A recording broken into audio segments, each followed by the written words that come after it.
అందరికీ నమస్కారం. ముందుగా ఎంఆర్ న్యూస్ తెలుగు అనే ఛానల్కి అందరికీ స్వాగతం అండి. ఈ రోజు ఉన్నటువంటి అప్డేట్లో భాగంగా శ్రీకాళహస్తి మండల రెవెన్యూ ఆఫీసు నందు ఏసీపీ అధికారులు వారికి వచ్చిన కంప్లైంట్ ఆధారంగా రెవెన్యూ ఆఫీసుపై దాడులు జరిపారు. దీనికి సంబంధించి విలేకరులతో అధికారులు మాట్లాడుతూ ఐటీఐ ప్రిన్సిపల్ అయిన చంద్రశేఖర్కి సంబంధించిన 75 సెంట్ల వ్యవసాయ భూమిని కన్వర్షన్ కోసం శ్రీకాళహస్తి మండల రెవెన్యూ అధికారికి అర్జీ పెట్టుకున్నట్లు, దానికోసం సర్వేయర్ పురుషోత్తం 30,000 డిమాండ్ చేశారని, అంత ఇవ్వలేనని ఆ ప్రిన్సిపల్ ప్రాధేయపడగా చివరికి 25,000 ఇస్తేనే మీ పని అవుతుందని, లేకపోతే చేయలేమని ఆ ఫైల్ను పక్కన పెట్టేయడం జరిగింది. కనుక ఆ విద్యావేత్త అయిన కళాశాల ప్రిన్సిపల్ లంచం ఇవ్వడానికి ఇష్టం లేక ఏసీపీ అధికారులను సంప్రదించారు. దానితో ఏసీబీ అధికారులు రంగంలోకి దిగి ఆ సర్వేయర్ని రెడ్ హ్యాండెడ్గా పట్టుకున్నారు.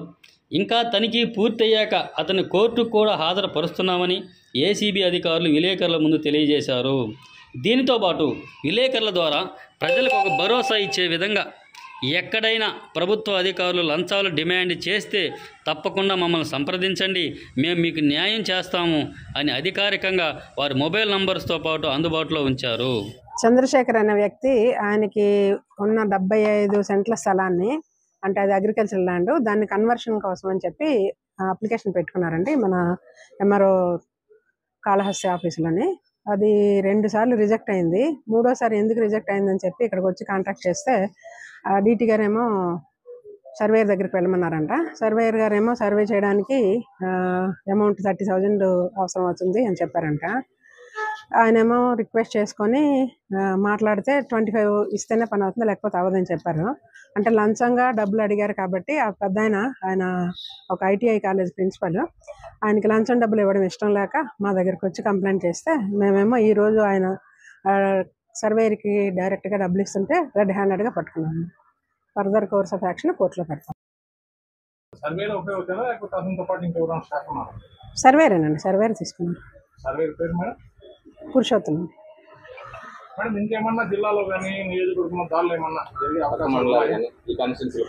మాకు ఎక్కడ కంప్లైంట్ వస్తే అక్కడికి వెళ్తున్నామండి. మీకు తెలిసే ఉంటుంది, రీసెంట్గా చదువు మండలంలోని ఎంఆర్ఓ విఆర్ఓ గారిని పట్టుకున్నాము.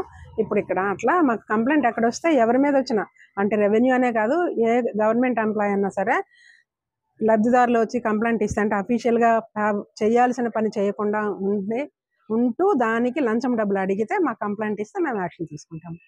అని మా స్పెషల్ అప్పీల్ అండి పబ్లిక్ అందరికీ.